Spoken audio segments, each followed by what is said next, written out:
Olá, seja bem-vindo a Andando com Gigantes, vidas que inspiram. Um tempo em que nós olhamos para homens e mulheres do passado cujas vidas servem de incentivo para a nossa caminhada com Deus.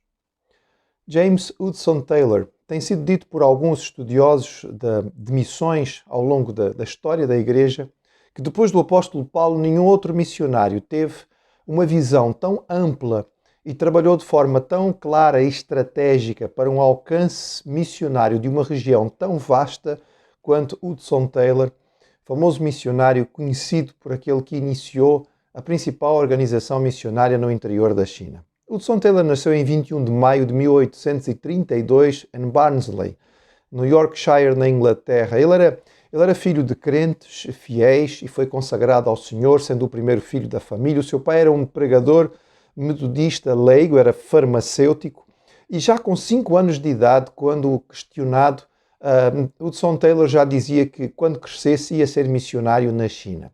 Curiosamente, no entretanto, a sua conversão só se dá aos 17 anos, numa experiência muito marcante. A sua mãe tinha ido visitar uma pessoa familiar distante e sentiu uma grande necessidade de orar por ele. E nessa mesma ocasião, mexendo nos papéis do seu pai, ele encontrou um folheto e começou a ler o folheto à procura de alguma história e ficou impactado pelo fato daquele folheto falar muito sobre o está consumado. E nessa ocasião ele entrega-se ao Senhor. Imediatamente ele começa a se preparar para servir a Deus. Ele estudou medicina ou estudou junto com médicos para poder de alguma maneira ter alguma formação médica. Nesta altura ele não terminou o seu curso, também aprendeu alguma coisa e começou a trabalhar como pregador leigo. E nesta ocasião ele esteve, enfim, tentando se preparar para aquilo que seria a sua viagem para a China, vivendo de forma extremamente humilde, muito simples, com uma alimentação parca. Ele confiava o seu sustento quase que unicamente naquilo que Deus providenciava. Em 1853, com apenas 21 anos, então, ele segue para a China para trabalhar com uma organização que era a Sociedade de Evangelização da China. Ele não era consagrado pastor e também não era médico, mesmo assim foi aceito e ali esteve os primeiros anos. Mas o facto é que Hudson Taylor esteve em choque com os missionários daquela organização. Eles viviam numa região, digamos, extremamente ocidentalizada, onde viviam entre ingleses, e de vez em quando então saíam com um tradutor para tentar alcançar a população. Enquanto Hudson Taylor tinha uma ansiedade muito grande de pregar o Evangelho, então ele dedicou-se ao estudo da língua. Mas a língua era muito difícil e ele sentia-se deprimido porque ele não conseguia falar com as pessoas, sentia que estava distanciado da população e em algumas viagens ao interior ele ficou impactado com a quantidade de gente que existia nos vilarejos e nas cidades do interior que nunca tinham ouvido falar do Evangelho.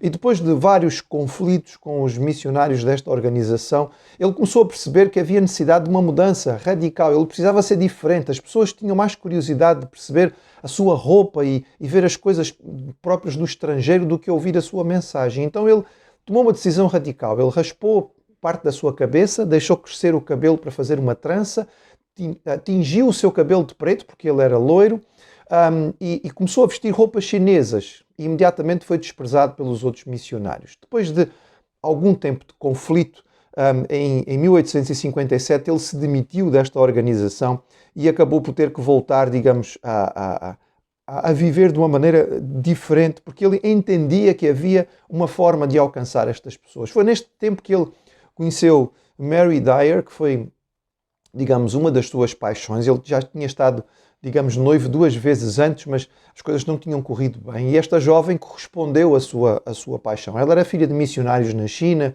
e a forma dele vestir e de se apresentar diante dos chineses não representou problema para ele. O casamento, no entretanto, foi muito difícil, porque esta jovem trabalhava como professora para crianças, para meninas, numa escola iniciada por uma missionária, muito arrojada, mas que viu com muito maus olhos o relacionamento dela com Hudson Taylor. E houve muita oposição em relação a eles, até que finalmente o seu tio, o tio da jovem, que era responsável por ela, autorizou o casamento. E esta missionária, Mary Dyer, acabou por ser fundamental para estabilizar, digamos, o humor de Hudson Taylor, que era muitas vezes depressivo. Em 1860, os dois estavam com a saúde bastante debilitada e foram até a Inglaterra tratar-se. Foi durante este tempo que ele terminou os seus estudos na área da medicina e também dedicou-se à tradução ou à melhoria da tradução do Novo Testamento para a língua chinesa, um dos dialetos chineses com o qual ele trabalhava. E foi nesta ocasião que ele acabou por organizar a missão do interior da China, China Inland Mission, em 1865. Esta organização era revolucionária. Ela era completamente diferente de todas as outras organizações missionárias. Primeiro porque Hudson Taylor procurava alcançar obreiros que fossem pessoas mais simples. Ele percebia que os obreiros que iam para a China normalmente eram pessoas com grande formação, grande capacidade, mas que precisavam de um certo conforto ou de uma quantidade de coisas. Ele queria gente que fosse capaz de viver no interior de forma muito simples. Então teve como alvo candidatos mais simples, pessoas que não tinham necessariamente uma grande formação. Apostou em missionárias solteiras, o que era uma novidade para aquela realidade daquele tempo, percebendo que estas moças acabavam por ter mais facilidade de alcançar as mulheres chinesas, que eram mais acessíveis do que os homens no que diz respeito a ouvir o Evangelho. Também havia um compromisso muito grande de que estas pessoas iam viver em perfeita e absoluta contextualização, ou seja, vestindo-se como chineses, aprendendo a língua local e dependendo absolutamente da oração para o seu sustento. Não havia, por parte de Taylor, autorização para que se pedissem recursos. Apenas devia orar um missionário e esperar que as pessoas voluntariamente pudessem participar. Foi assim que, em 1866, ele, a sua esposa, 4 filhos, 15 obreiros iniciais e 8 moças solteiras dirigiram-se então para, na sua viagem, a primeira viagem então de um grupo tão grande de missionários, e chegando à China foram se sediar em Hangzhou. Pode parecer tudo muito bonito e às vezes nós olhamos para estas coisas e elas são um bocado idílicas. Na verdade houve muita dificuldade, muitos conflitos. Alguns missionários, apesar do seu compromisso inicial, não queriam se adaptar e usar as roupas chinesas. Outros tinham dificuldade em aprender a língua e ficavam zangados porque viam que outros missionários viviam com condições bastante mais confortáveis.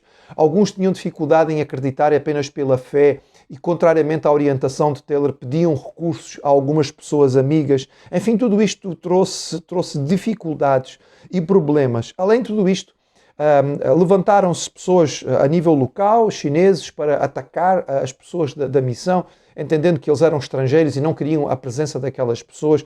Era, digamos, o início daquilo que vinha a ser um grande movimento contrário à presença de estrangeiros na China. E os jornais ingleses falavam muito mal daquilo que era a forma de viver destes missionários, porque os missionários tradicionais, que lá estavam há muitos anos, sentiam-se muito constrangidos pelo fato de Taylor e o seu grupo vestirem-se como chineses e agirem como se fossem pessoas da terra. Hudson Taylor esteve, de facto, à beira de uma grande depressão. Nesta altura, em 1869, foi a carta de um amigo, um missionário, John McCarthy, que falava a respeito da renovação espiritual e de uma experiência da presença do Senhor muito especial, que fez toda a diferença na sua vida. E a partir daí, Taylor realmente mudou muito daquilo que era a sua postura. Na verdade, as coisas não foram fáceis. Em 1870, eles pretendiam enviar os seus 4 filhos para treinamento para estudar na Inglaterra. No entretanto, Sammy, o mais novo, acabou por falecer. Eles já tinham perdido Gracie, com 8 anos, que era uma das filhas favoritas de Hudson Taylor. E um pouco depois, neste mesmo ano, a sua primeira esposa veio a falecer, depois de dar à luz a um bebê que não resistiu. Tudo isto era tão difícil e muitas outras pessoas teriam desanimado. Mas Hudson Taylor, apesar de tudo, permaneceu firme no Senhor e no seu propósito de alcançar a população chinesa no seu interior. Ele continuou a investir nesta forma de alcance, através de pessoas simples. E em 1882, todas as províncias da China tinham missionários da organização que ele tinha fundado. Eles eram 640 nesta altura. A partir daqui, Taylor, envolvido naquilo que era a organização e a administração da sua organização, tinha que viajar por vezes à China, viagens que eram muito longas naquele tempo, para falar a respeito dos desafios do seu trabalho missionário. Foi nesta altura que ele estabeleceu, por exemplo, uma grande amizade com Moody, o grande pregador, o grande evangelista da época. Muitos missionários foram chegando cada vez mais e, de facto, as coisas foram crescendo, até que em 1900 houve a rebelião Boxer e, através de um decreto imperial chinês, os estrangeiros foram atacados. 135 missionários e 53 filhos de missionários foram massacrados por chineses nesta ocasião. A rebelião acabou por ser deposta e o trabalho continuou. Em 1904, então, Hudson Taylor veio a falecer, pouco depois de chegar à China, em mais uma das suas viagens, aos 72 anos. Esta organização continuou. Em 1934, ela tinha cerca de 1.400 missionários. Ao longo dos anos em que Hudson Taylor trabalhou para angariar pessoas para alcançar o interior da China, cerca de 6.000 missionários, em tempos, não é? Contando com todos eles, estiveram envolvidos nesta obra extraordinária. A partir do momento da conquista comunista da China, a China foi fechada aos missionários e esta organização acabou por mudar o seu nome, não fazia sentido. Ela hoje é Overseas Missionary Fellowship. Hudson Taylor fica na história de missões como um homem que teve o seu coração voltado para o Senhor. Apesar dele não fazer parte daquilo que era o padrão habitual do missionário, com uma grande formação, ele não se contentou com aquilo que era o tradicional e percebeu a necessidade de ir ao interior. Xangai, onde os missionários estavam, estava cheio de estrangeiros, mas no interior estavam as multidões que não conheciam o Evangelho. Através de uma visão estratégica e de uma organização da sua mente privilegiada, ele deu origem a esta organização, o maior trabalho missionário em termos estratégicos numa região tão vasta. Sem dúvida, o fato da China ter hoje uma grande igreja em Cristo, apesar de toda a dominação e perseguição comunista, tem a ver com o fato de, durante aqueles anos, décadas, em que a organização da missão para o interior da China funcionou, ter alcançado tanta gente em tantos lugares. Hudson Taylor é um exemplo de perseverança, de capacidade, que no meio de um temperamento depressivo, mas confiando no Senhor, foi capaz de ver mais longe e fazer mais para o Senhor. Andando com gigantes, certamente.